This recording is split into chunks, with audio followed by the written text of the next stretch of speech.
Pessoal, a gente vai fazer essa outra live agora aqui para falar agora com o professor Rodolfo Pamplona Filho sobre as mudanças compulsórias que a gente está vivendo aí nos paradigmas das relações interpessoais, né? É um assunto mais filosófico, digamos assim, não é tão técnico, mas a gente vai naturalmente contextualizar com, com a área do direito aí, que é a nossa área, né? O professor Rodolfo acabou de entrar, vamos trazer ele aqui para dentro da live. Olá, pessoal, tudo bem? Já estou Opa, boa noite, aqui professor. à disposição de vocês para participar desta live, uma live que tem um cunho filosófico, numa perspectiva de uma reflexão sobre o mundo que estamos vivendo, não é mesmo? E estou muito feliz aqui de ter a oportunidade de bater esse papo com o Alan, que é um jovem que eu tenho um profundo respeito. Ele é alguém extremamente empreendedor. Ele, com o pessoal do Notório, faz congressos sensacionais. Eu tive a oportunidade de palestrar em vários, principalmente na parceria com a Academia Brasileira de Direito Civil, mas também em outros. E eu sempre posso dizer publicamente um rapaz honesto, íntegro, decente, aquele que cumpre a palavra. Eu tenho o meu anjo da guarda, que é Martinha, que faz sempre minha agenda e tudo. Martim é uma E ela santa. é um anjo, e ela já sabe que pedido de Alain é sempre prioridade e eu não recuso. É só agendar, é só verificar a data e eu vou sempre, né? Sou sempre tratado com muito respeito, muito carinho quando vou lá em Fortaleza ou em outros eventos, já fizemos em Natal também.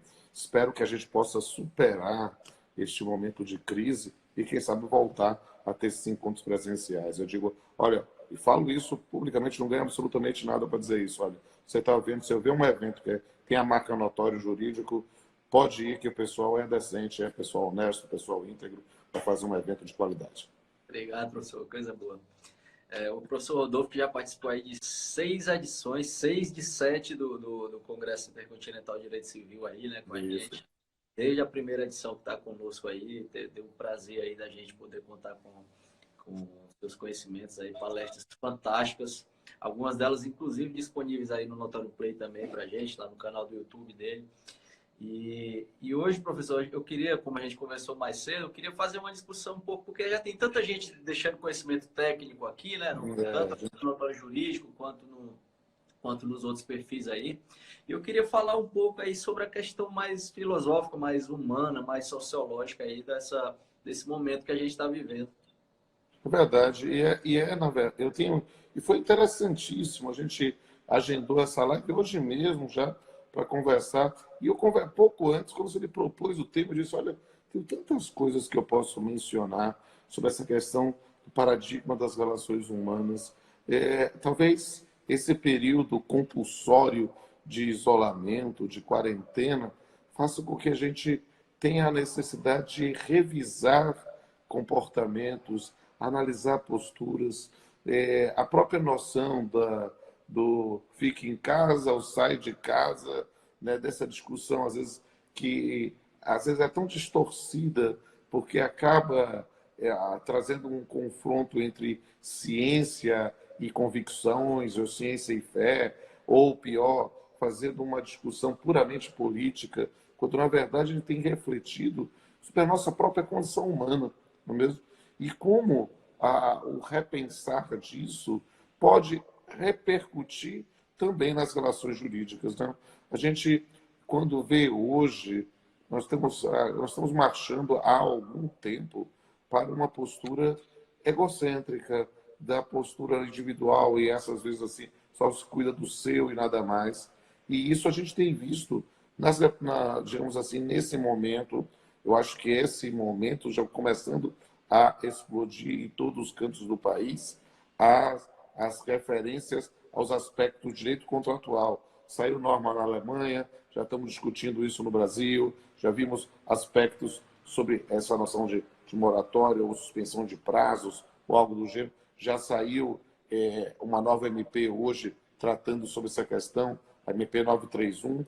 E aí a gente fica analisando, olha, as pessoas, dentro da perspectiva tradicional de uma visão das relações de consumo, vão querer discutir agora. Não, queremos discutir a cobrança da a mensalidade da escola, não é porque eu não estou tendo aula presencial, mas por um fato que não é imputável necessariamente à escola, que acaba tendo que manter também uma estrutura, e a gente pensa na relação, na condição da relação de consumo, mas perceba que deve ter uma equação econômica que ninguém sabe qual é, e aí dentro dessa linha a gente diz, a gente pensa, temos que diminuir o valor da escola. Um pleito aparentemente justo. Mas essas mesmas pessoas pensam nas suas relações contratuais, em que elas são os destinatários das verbas, também diminuir? Perceba como a ideia de eu tenho de cuidar do meu e nada mais acaba influenciando a nossa atuação. Por outro lado, a gente vê no mesmo modelo, na mesma noção de isolamento, um outro lado, que é a ideia de consciência. Estou vendo o professor Luiz Cláudio Madeira falando sobre isso lá em Portugal, né? Ele é doutorando pela Universidade de Lisboa, né? E aí a gente pensando especificamente sobre a ideia de consciência e, na verdade, de solidariedade. A gente tem analisado isso nos prédios, na ideia de ligar para não somente para os nossos pais e avós, mas o vizinho que é mais velho, a gente se coloca à disposição, né? São questões que o comportamento humano, né, e dizer o que se deve fazer é que eu tenho visto uns memes interessantes, né? Talvez tudo isso esteja acontecendo para que o ser humano volte a pensar em ser humano, né?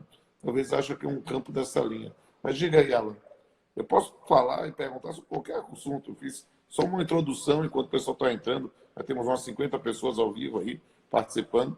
É um prazer aqui enorme. Tem um monte de gente boa aqui participando aqui. Já vi a Larissa, que tem baixado aqui as minhas lives, mandando. Estou vendo aqui a doutora Trabalho participando. Gerson Batista, Lauro de Manda Campos. coração aí, pessoal, para a gente saber que vocês Muito estão aí ativos. coração. Eu fico muito feliz com esses coraçõezinhos.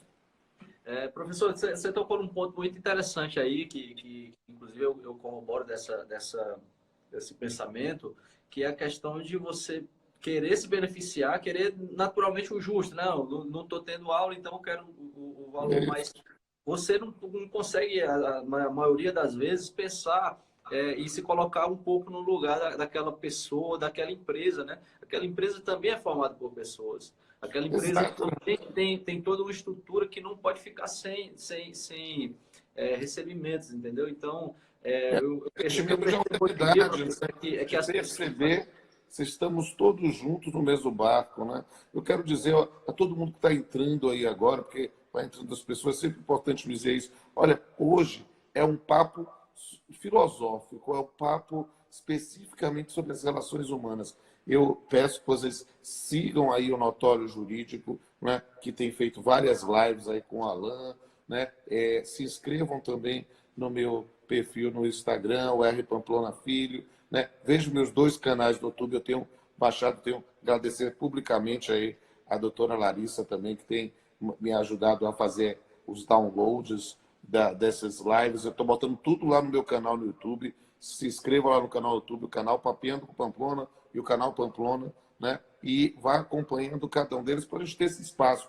Por quê? Porque nos próximos dias eu vou fazer mais lives com temas jurídicos. Vou falar especificamente sobre o coronavírus e as locações comerciais, com o professor João Glicério. Vou falar sobre o coronavírus na Alemanha, com a professora Karina Fritz. Estou acertando a data para falar sobre esses temas relacionados lá com meu irmão Pablo Stolze. Estou acertando com a professora Fernanda Barreto, que está fazendo live também nesse momento. Então, para mim, é muito importante ter esse momento em que a gente está refletindo sobre a vida, sobre nossas posturas e quer se colocar à disposição. Pois é, e aí, professor, o que eu percebo, na verdade, é isso, né? Que falta mais empatia das pessoas, né? As pessoas não acabam não pensando que por trás daquela empresa, por trás daquele negócio com o qual ela celebrou um negócio jurídico, existem pessoas. E tem pessoas que dependem daqueles negócios. Imagina só quantas pessoas não vão ficar desempregadas durante essa crise. E quanto mais as pessoas, ao meu ver, me parece que quanto mais as pessoas forem incompreensivas, forem egoístas, mais pessoas vão ser prejudicadas por tabela. Na verdade, é perceber que há uma mudança dentro dessa concepção digamos assim, antropocêntrica e do umbigo mesmo, né? Porque é sempre possível verificar uma equação econômica do contrato e verificar os elementos, mas perceba que é uma situação que dura há quanto tempo? 15 dias, 20 dias, né? Então, nesse ponto, pensar nas relações individuais é algo que a gente vai pensar dentro de uma perspectiva macro. E isso vai se analisar a própria noção da atividade como um todo. Existem escolas que são filantrópicas, existem hospitais que são filantrópicos. Tem que, nessa postura, verificar cada um dos elementos, o que é que está sendo oferecido ou não. Se está sendo oferecido alguma contrapartida, não é mesmo? Se as pessoas já estão confundindo, inclusive, aula online, aula EAD, com aula remota. Ou seja, a pessoa está tendo aula, mas é só porque não pode ir para a escola nesse momento. São questões muito interessantes para refletir do outro lado da moeda. Porque eu não tenho dúvida que na concepção tradicional da relação contratual individual, é possível sim rediscutir o conteúdo da prestação que está sendo ofertada e nesse plano, mas já que o papo hoje é filosófico e não jurídico, é interessantíssimo ver quem argumenta isso quando argumenta esse do controle, quando se quer diminuir a remuneração dessa pessoa ou o ganho dessa pessoa no outro canto, aí ela se defende, né? Então, na verdade, há, dentro dessa concepção macro, alguma coisa de achar que o direito pode resolver tudo e não resolve, né? Nós tivemos hoje, eu não quero discutir o mérito da ação, mas já foi divulgado em todos os grupos de WhatsApp a petição inicial e a decisão do magistrado indeferindo a petição inicial, extinguindo o processo sem resolução do mérito. Independente dos fundamentos ou não, foi uma ação ajuizada, se não me engano, na sexta vara do trabalho do Rio de Janeiro, pedindo que se bloqueasse 500 bilhões do BNDES para disponibilizar um determinado valor, como se uma ação individual conseguisse resolver todo um macro problema que é estrutural. E, às vezes, a resposta do magistrado sobre isso, o mérito, a decisão final é da extinção, mas ele vai por um outro caminho, não da possibilidade, mas da ideia de ser feito. Isso é muito complicado. Porque o que está acontecendo, Alan? Você é um jovem, né? Eu vejo tantos jovens aqui participando dessa live, e eu já sou um coroa, né? Já estou há muito tempo, há bastante tempo, mais tempo do que às vezes os nossos ouvintes estão aqui, né? Dentro dessa perspectiva, né, de analisar propriamente a ideia de que em 25 anos eu aprendi que o direito em si não muda nada se não muda a consciência das pessoas que estão aplicando, não é mesmo? Eu, como magistrado, com o mesmo arcabouço técnico dos meus colegas, posso ter resultados diferentes, melhores ou piores. Então, na verdade, é um campo muito do compromisso a ser feito a cada dia, não é mesmo? E na maioria das vezes, quando chega às vias do direito, alguém sempre vai sair perdendo, né? É verdade, né? A gente está falando, e isso me permita, a Larissa, que já assistiu tantas palestras minhas aqui, o Luiz Cláudio também, outros colegas que têm participado aqui, eles sabem que eu tenho muito invocado nessas lives sobre esse período do coronavírus um trecho de uma música de Lulu Santos e Nelson Motta, Como uma Onda, em que ele começa dizendo: nada do que foi será de novo do jeito que já foi o dia, né? E eu acho que nós estamos tendo, eu vou usar uma expressão irreverente da minha baianidade, de um coroa, nós estamos tendo um freio de arrumação. Acho que esse momento de ficar refletindo, isolado, pensando, só trabalhando remotamente ou assistindo TV, assistindo Netflix, a gente faz com que a gente comece a repensar sobre os nossos rumos, os nossos passos já dados e a dar, não é mesmo? Eu acho até, professor, que esse período de confinamento, ele deixou por de mais aparente a necessidade que a gente tem de ter pessoas, de ver pessoas, a necessidade que a gente tem das coisas que as pessoas nos fornecem, nos oferecem, entendeu? E eu sempre bato na mesma tecla, até porque eu estou também do lado eu falo também como empresário, né? É que às vezes as pessoas chegam com uma reclamação e elas não se tocam, parece, ou talvez não tenham um bom senso de saber que ali tem pessoas. É verdade, Pode verdade. haver um diálogo, É, me parece que hoje em dia, professor, as pessoas têm uma consciência coletiva de que todas as empresas estão querendo o mal delas. é. É, é incrível isso, eu não entendo a forma que eu até Não, vejo que outras isso é meio pessoas. complicado e ainda é mais complicado no estudo assim, de uma perspectiva puramente econômica, porque, porque de fato a gente vive num sistema capitalista. Ganhar dinheiro não é pecado. Max Weber já falava sobre a ética protestante, né? E, a lógica do capitalismo, compreender isso. Mas é preciso entender que há sempre seres humanos dos dois lados. E essa ideia, vamos pensar, vamos tentar verificar pelo menos os aspectos positivos. Né?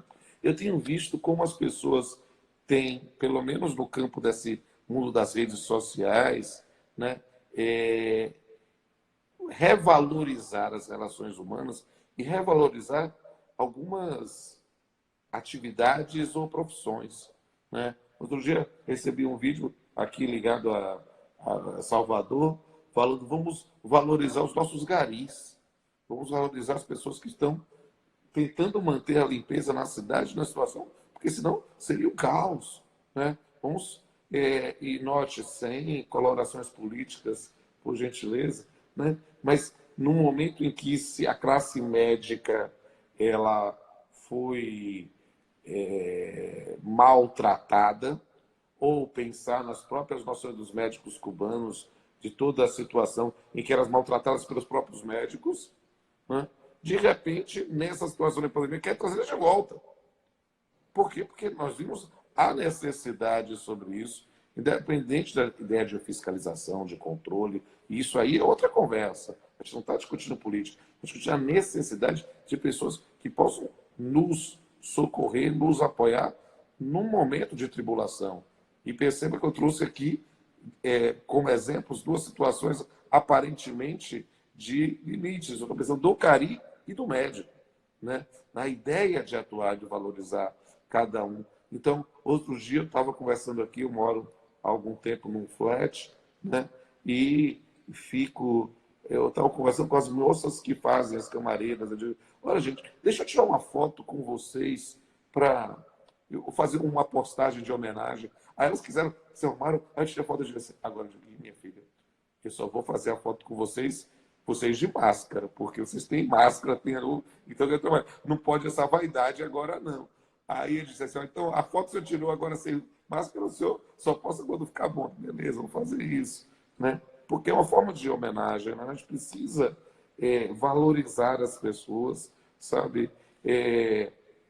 Eu tenho algumas coisas, eu me lembro na minha vida de juiz, né? Já são 25 anos como juiz, eu me lembro que quando eu assumi numa cidade aqui do interior da Bahia, o Nápoles, a decana lá da advocacia, até hoje, doutora Alessi, assim está lá atuando, ela dizia, o senhor é um juiz diferente, né? Eu digo, por quê?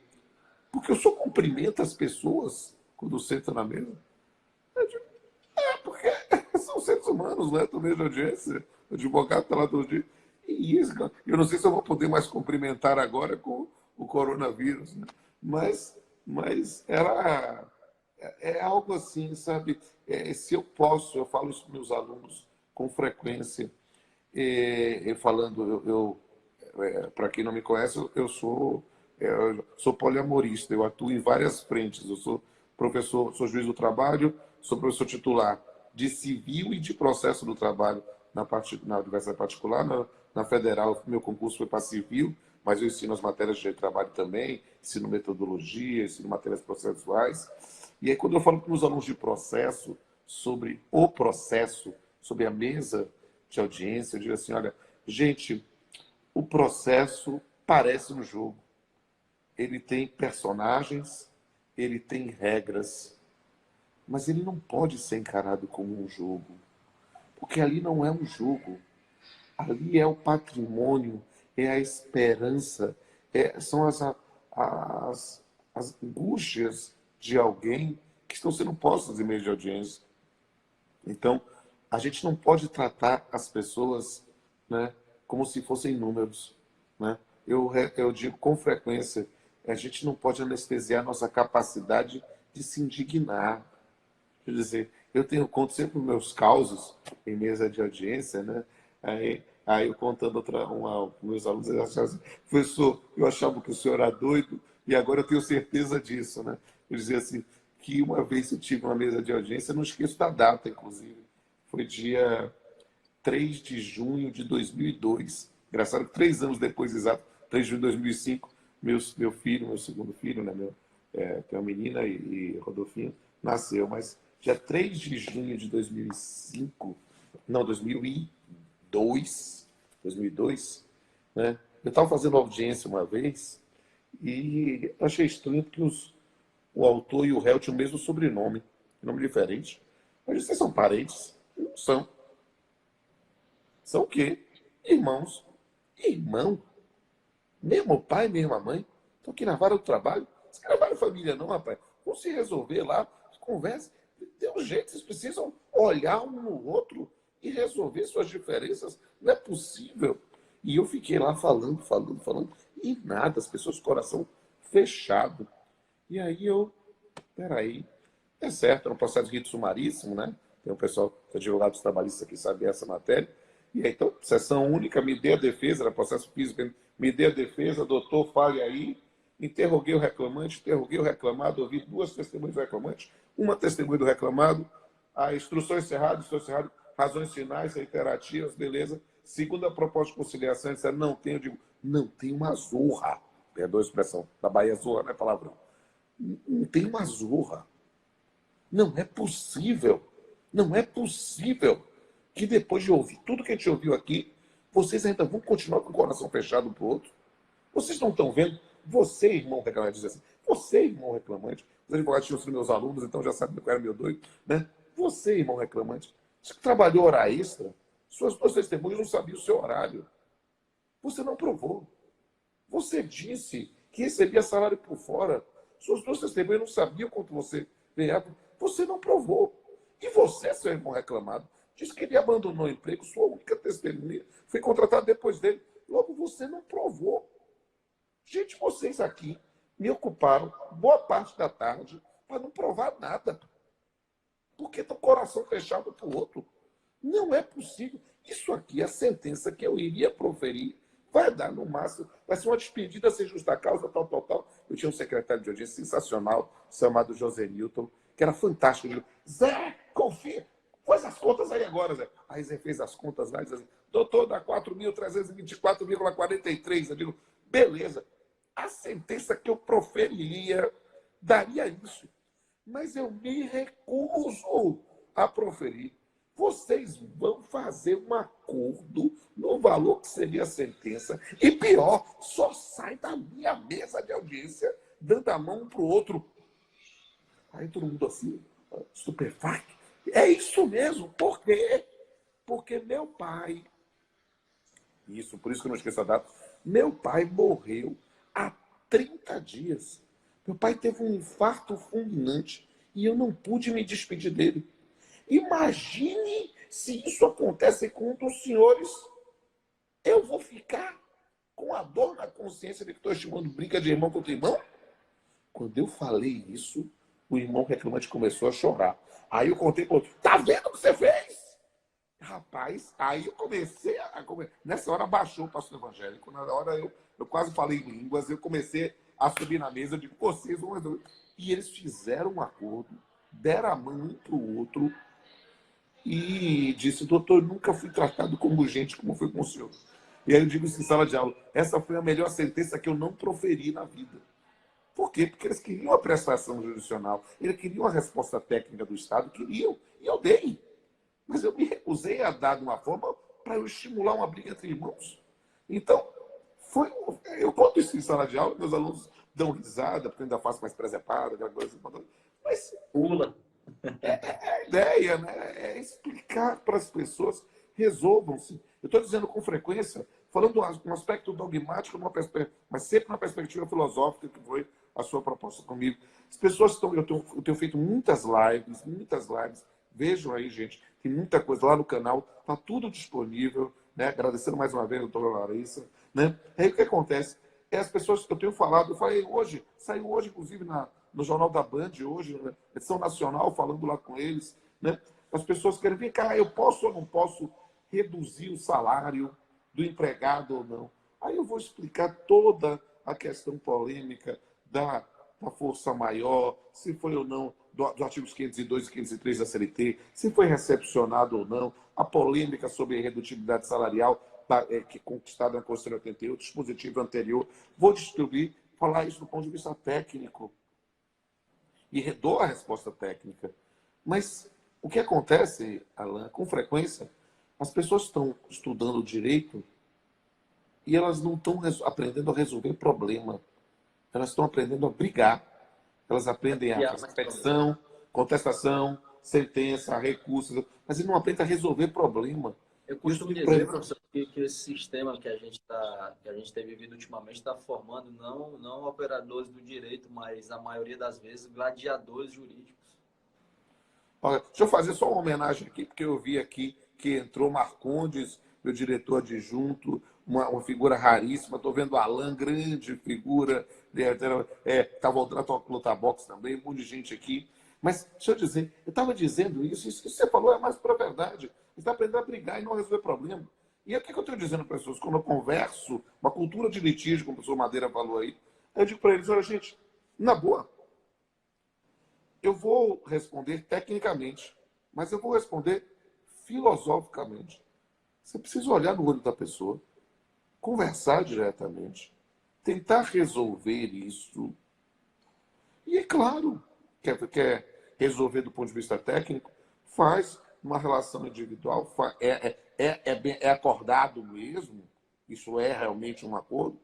Cada um procura, então, o seu advogado com assistência técnica, não é situação de abuso de direito, pega o advogado do sindicato, está à disposição, faz um acordo extrajudicial, homologa na justiça, vai ter a segurança jurídica, vai ter a manifestação e não vai ter o abuso do poder econômico. Porque se o indivíduo está pensando só em abuso do poder econômico, não vai ter jeito. É complicado a situação do indivíduo que diz, eu quero fazer um acordo e depois dá para trás e diz, não fui forçado. Não, vou tentar resolver isso tecnicamente. E a gente pode resolver isso realmente na ideia de conciliação. Né? Posso fazer uma brincadeira com o pessoal? Estou vendo tanta gente bonita participando aqui. Escrevam aí, gente, de que cidade vocês estão teclando, vocês estão acompanhando. Eu queria mandar um abraço para a Iara, que está aí. A Iara, que é o desde sempre é o meu braço direito aqui no Grupo Notório, a Iara e todos os meninos aí da nossa equipe que estão assistindo, o Davi, o Lucas. Queria deixar um abraço aí para todo mundo. Estou vendo aqui, ó, alguém deu um testemunho aqui, o Alex Guimarães, né? Acho que foi moldado a faculdade toda para brigar. É verdade mesmo, Alex. Diga aí, ó. Estou vendo a gente aqui de Itabuna, Bagé, Rio Grande do Sul, Salvador, Bahia, Goiânia, Lisboa, Salvador, São Gabriel, no Rio Grande do Sul, também mais gente de Salvador, Curitiba, ó, Natália Gaiga, um beijo para você, querida. Natal, Rio Grande do Norte, Vitória da Conquista, Bahia, Lisboa, Portugal, Nova Iguaçu, Rio de Janeiro, Xanxerê, Santa Catarina, meu pai era catarinense, gostaria de rever Santa Catarina o mais breve possível, Salvador, Barreiras, São Paulo, Xangai, olha que sensacional, Belém do Pará, Aracaju, Sergipe, a Salvador, Bahia, né? Olha aqui lá. E amanhã eu vou estar junto aí na live da SAT, beleza? Bem registrado. Vou também divulgar aí Imperatriz do Maranhão, né? Vitória da Conquista, Salvador, o pessoal mandou, Natália mandou um beijo, Natália. E a minha Fortaleza ainda aí, né? Nesses Hã? comentários. Tem muita gente, ó, o professor Edson Saldanha aqui, também vou fazer uma live com o Edson um dia desse aí, Itabuna, Bahia, Jacobina, Bahia, Juazeiro, Bahia, muita gente boa aí, gente. Estou muito feliz em ter essa energia boa aqui para a gente poder bater esse papo. Camaçari, Eu tava, Recife, aí que não para mais. Diga ela, eu vai. tive, eu tive conversando com a minha mãe esses dias, sabe? Que eu moro aqui em Fortaleza, eu sou do interior do Ceará, né? Mas moro em Fortaleza aqui vai fazer 9 anos já. E a minha mãe me falou que ela nunca esteve tão próxima de mim quanto a gente está agora. Apesar da distância, ela está lá no interior, são 250 quilômetros daqui. Estou com quase um mês sem vê-la. Mas ela disse que a gente nunca esteve tão próximo, porque pelo cuidado, pela preocupação que esse coronavírus gerou, ela me manda mensagem todo dia, eu mando mensagem todo dia para ela, a gente se É liga, isso. faz chamada de A vídeo, gente coisa que a olha, eu gente digo não com faz. liberdade, eu não tenho a bênção que você tem de seus pais ainda estarem vivos, né? Os meus já faleceram, meu pai em 2002, minha mãe em 2016, né? E eu sempre tive na relação, tipo, sempre uma postura muito respeitosa com meus professores. Ó, tem mais gente aí, Vitória do Espírito Santo, Nova Andradina, Mato Grosso do Sul, um monte de gente aí mandando mensagem aí. Dá um Vários salve locais. para a equipe de mediação de Taboão da Serra de São Paulo. Manda um abraço para todo mundo. Mas Felipe, eu falando assim, eu sempre tive uma relação muito respeitosa com meus professores, de discipulado mesmo, sabe? Eu tive 4 grandes professores, né, que eu aprendi com cada um deles algumas das minhas características como professor e como escritor, né? A minha forma de argumentar, debater, da palestra pulsante é Calmon de Passos, que foi meu professor, fui assistente dele 4 anos após da fax, é um pai para mim. A forma respeitosa com o ser humano foi também de um professor de IED, de previdenciário, sou Antônio Carlos de Oliveira.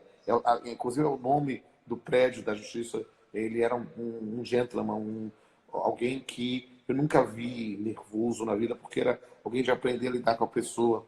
A questão da preocupação acadêmica, o professor Divaldo Boaventura, que faleceu há pouco tempo, né, também um pai. E o último desses 4 pais, que ainda está vivo, né, é o professor Rodrigues Pinto. Eu já fiz um papeando com ele. O professor Rodrigues Pinto tem 90 anos, ainda está lúcido, está firme, está cansado pela idade e tudo. Mas eu estou ligando para Rodrigues Pinto, dia sim, dia não. Porque é o meu pai ainda, né? Então eu preciso saber. Professor, o senhor está precisando de alguma coisa?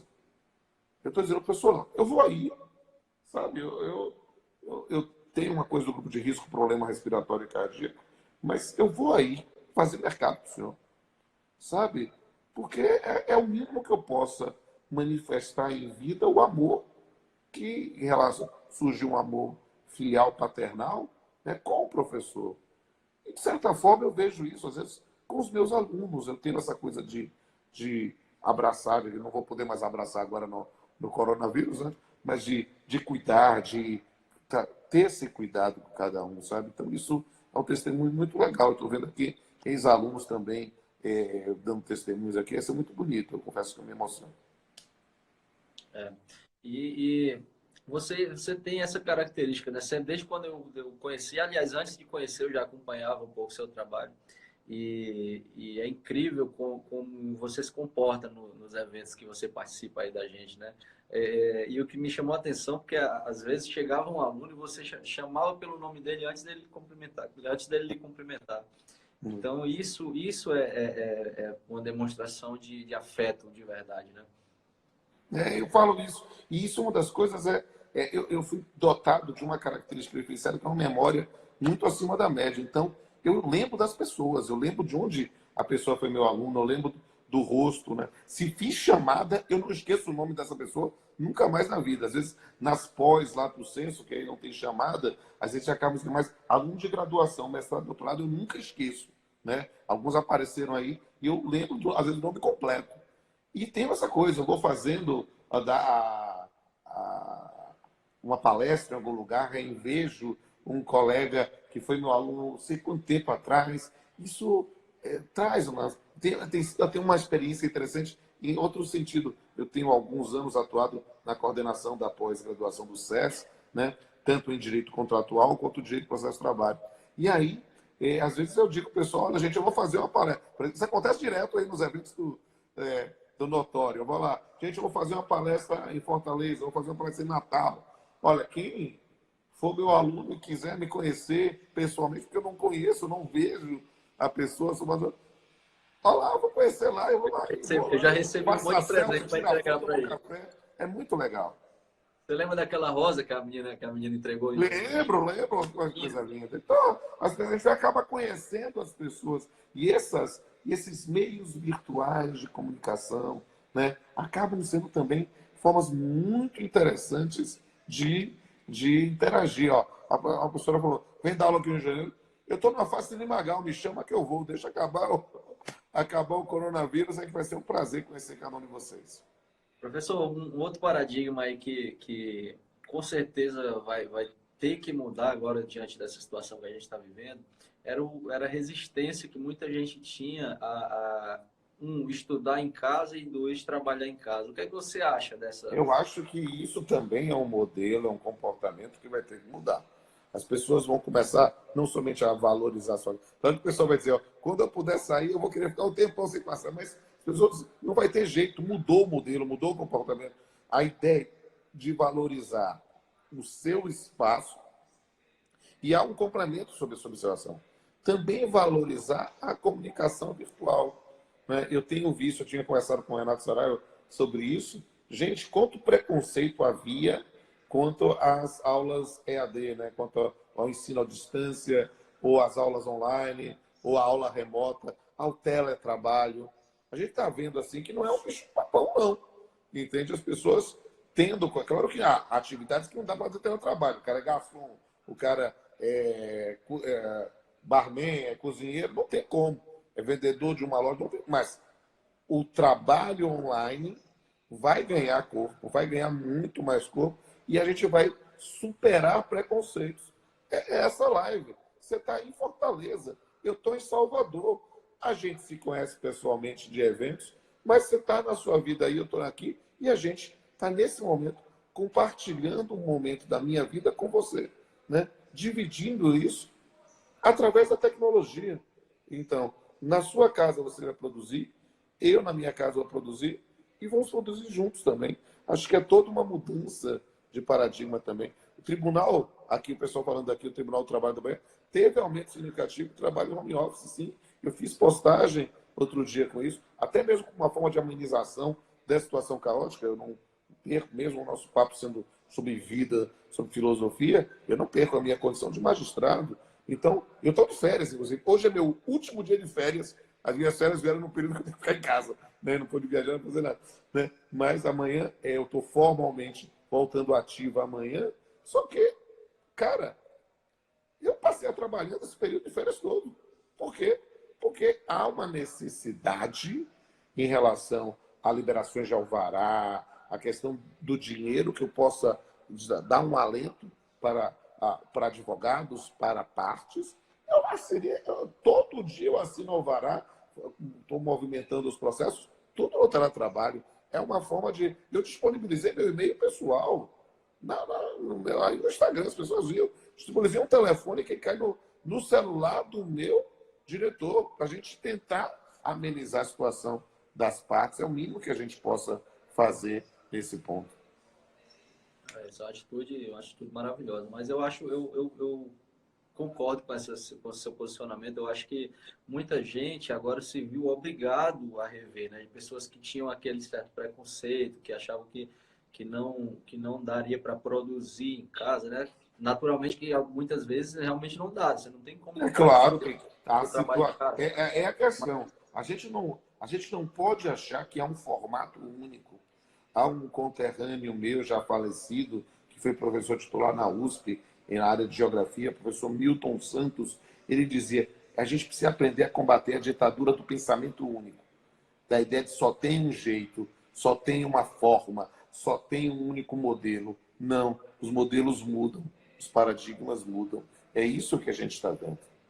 E ontem eu fiz uma live aqui com o professor Bruno Zampier, inclusive mandar um abraço aí para ele, se ele estiver Uma vendo. grande figura, muito gente boa. E a gente falou bastante sobre isso, né? Inclusive sobre a possibilidade agora de finalmente serem admitidos cursos de direito 100% online. A ideia do 100% online é um paradigma a vencer, mas sem sobredúvida, para a maior parte ser online ou ter aspectos que vão ser presenciais, é claro. A gente não cogita medicina ser 100% online, mas a gente cogita medicina ser online com partes físicas.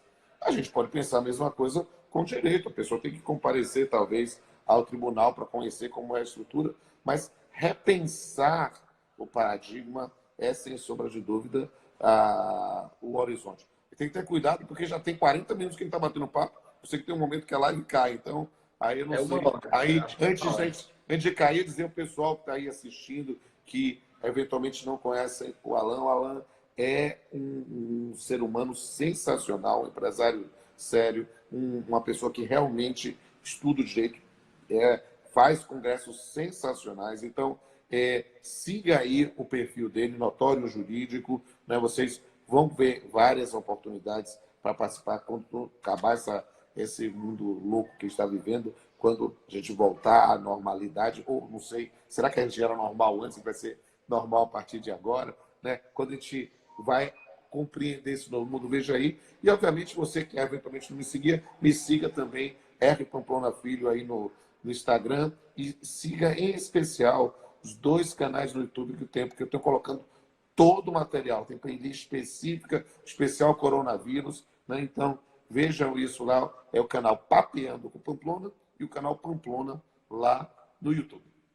Professor, e uma curiosidade, eu estava, não sei se você conhece um advogado aqui de Fortaleza chamado Haroldo Guimarães, eu estava vendo umas postagens dele, inclusive ele é ator também, ele fez aquele Cine Hollywood, né, o 1 e o 2, Ah, que legal. e ele é advogado, trabalhista e professor de direito do trabalho também, né, então Diga que eu quero conhecê-lo. eu estava vendo inclusive eu acredito que a gente vai marcar uma live com ele amanhã, mas eu estava vendo uma palestra dele que ele fala sobre você fazer várias coisas ao mesmo tempo, né? Como é que você, professor, porque até onde eu sei, você é jurista, é juiz, é professor, é músico, é poeta, né? Poeta também, inclusive poeta assíduo, não é aquela coisa de fazer uma poesia aqui, outra acolá. Como é que você consegue, professor? Olha, eu acredito. Há uma frase que era um chavão meu do próprio Instagram. Eu acredito que é possível fazer tudo com paixão, método e prioridades. Quando a gente começa a organizar a nossa vida, a gente começa a organizar as nossas prioridades e começa a querer fazer uma coisa atrás da outra, vai dar a sensação que está fazendo tudo ao mesmo tempo. Mas, na verdade, é literalmente começou uma coisa, terminou, já passa para outra, faz outra. E aí e há coisas que não são feitas da noite para o dia, então são feitas por partes. Às vezes, as pessoas acham estranho. Vou fazer 48 anos agora em junho e tenho 85 livros publicados. Aí as pessoas estão, mas como? É muito simples. Às vezes eu estou escrevendo 3 ou 4 livros no meu tempo. E eles não saem ao mesmo tempo. Eu começo a escrever aqui, passei para cá, volto para lá, vou adiantando, às vezes a editora demora. Então as coisas vão saindo sempre com disciplina. Eu acho que sem disciplina é difícil, mas sem paixão também não. Você precisa realmente se dedicar e acreditar que pode fazer diferença. Eu acho que disciplina é a palavra do momento, né, professor? Porque, inclusive, tem algumas reportagens aí de pessoas que... eu vi até, que eu achei curioso, um dono de Olha o doutor escritório... Vinícius aí, que é professor lá em Feira de Santana, participando também. Já Grande, o participou de Vinícius vários está aqui? eventos. Apareceu, viu aqui. Viu, doutor Grande professor Amara Ramiro Vinícius. também. Vinícius que Estou esteve com a vendo gente lá em aqui. 2017, lá no Congresso Intercontinental também. Gente boa, gente muito boa. A gente dá a melhor qualidade. Um abraço, Vinícius. Vinícius de Moraes. Esse mesmo. E aí eu estava vendo, professor, que um dono de escritório de advocacia demitiu, salvo engano, um funcionário, um advogado, porque ele estava no teletrabalho com a roupa que não era adequada, dentro de casa. Às vezes, o grande problema. Deixa eu mandar um abraço para a doutora Cínzia Barreto, professora, advogada, que está aí também participando. Às vezes as pessoas, a gente tem que dizer, e me permita dizer isso, né, é que o paradigma muda, mas nem todas as pessoas acompanham. Então, eu fico dizendo que a pior forma de ensinar história é achar que a história é em blocos. Termina uma fase e começa a outra. Não. Há interação. Nós, eu me permitindo uma metáfora, nós, Homo sapiens, ainda convivemos com dinossauros. É por aí. Pois é. Um abraço para a Advocacia de Recife, que está presente aí. Mandou aí um abraço. Mas assim, o que eu tiro dessa situação, claro que são excessos, né? E excessos, eles Olha nunca só a são, doutora Aline Cosenza também aqui participando. Um beijo, meu irmão. excessos, eles nunca são saudáveis, né? Em lugar nenhum. Mas é você ter disciplina, né? Porque a maior resistência das pessoas não querer estudar online, por exemplo, é porque é achar que não vai conseguir ter a mesma disciplina que teria de ir para um lugar, de sentar numa cadeira, de o professor estar ali puxando na sua orelha, né? É. E agora a gente está se obrigando a ter essa disciplina, Tá, porque senão obrigado. Mandar um abraço pro pessoal de Santa Catarina. Doutor Vinícius disse que para a gente fazer uma live da palestra cantada. Ia bombar mais que Gustavo Lima. Eu adoraria fazer. O pessoal está lá no cantinho dele. Já tentei combinar com o pessoal dos Crooners para a gente fazer pelo menos uma gravação musical ao vivo aí, no Zoom, alguma coisa assim, mas a gente não conseguiu. Mas quem sabe, né? Então, realmente, há uma mudança também nisso que está falando, Alain. Então, as pessoas vão aprender a lidar de uma forma diferente. A gente, com frequência, a gente vê assim, o primeiro momento é de resmungar. Não, é horrível, não sei o quê. E, de repente, você, uma semana, 2 semanas, já estou usando, já estava usando. Opa, acho que quando voltar para presencial, ainda quero usar isso aqui. Eu estou vendo isso na minha universidade, que suspendeu as aulas e aí está adaptando nesse ponto também. É uma mudança de paradigma, assim. todo mundo vai ter que se adaptar, é Vai ter que se inevitável. adaptar. Todo mundo vai ter que se adaptar a essa crise. É isso aí. Professor, e para a gente finalizar, eu queria que, não sei se você escreveu alguma poesia agora Estou para escrevendo muito, estou escrevendo em todo canto, mas quero arrematar, talvez, aqui com um poema que a gente tem de perceber. A gente está falando aqui de mudanças de paradigmas, de, às vezes, olhar para um mundo que precisa exercitar a, a empatia, a fraternidade, a sororidade, mas também um mundo em que a gente está vendo outros aspectos também de egoísmo, também de egocentrismo, também de posturas. As máscaras têm caído nesse aspecto. Então, eu queria encerrar com um poema que eu fiz quando eu tinha, acho que, 19 anos, né? Que é um poema. O pessoal que está filmando aí pode gravar, fica com um recitar particular. Né? É um poema chamado A Perda da Inocência. O poema diz o seguinte: hoje eu acordei e percebi finalmente que estava dormindo. Dormindo não o sono dos justos, dos exauridos pelo esforço de se manter vivo, mas sim o sono dos puros, que vivem um sonho e sonham o real. Hoje eu acordei e olhei nos olhos do mundo com olhos de autista, anjos barrocos em poemas simbolistas, contando um todo e vendo uma parte, cantando canções pela metade. Hoje eu acordei e tive medo, medo como criança pequena, de se ver viva no mundo de máscaras, de ter acreditado que viver era bom. Hoje eu acordei. É pena, porque eu nunca mais vou dormir. Meus amigos, acordemos com uma nova realidade. Os paradigmas mudaram. Muito obrigado, professor. As portas sempre abertas aqui. Muito obrigado mesmo por esse show que você deu aqui para a gente agora. E espero que a gente possa se encontrar logo em breve para dar aquele abraço mesmo, de verdade, né? Quando tudo isso passar. E que nós sejamos novas pessoas, mas pessoas melhores.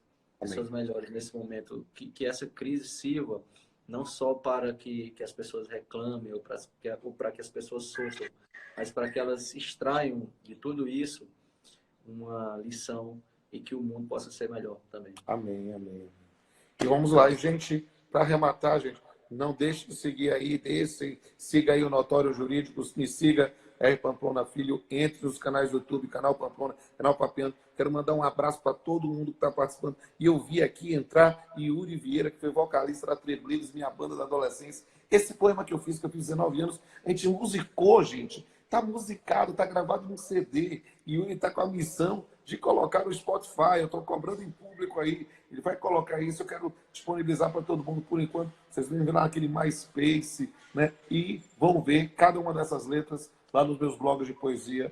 Ó, www, né? rodolfopamplonafilho.blogspot.com ou rpf-poesia.blogspot.com. Alan, prazer estar com você. Tamo juntos. A gente se encontra aí, quem sabe, em um evento, ainda quem sabe esse ano, ano que vem, aí em Fortaleza. Quero ir para todos os cantos aí, o pessoal está me chamando de Brasília aí. Eu acho, o tema da live, o pessoal perguntou, chegou agora, o tema da live era a mudança compulsória nos paradigmas das relações humanas. Foi uma live diferente, uma live filosófica.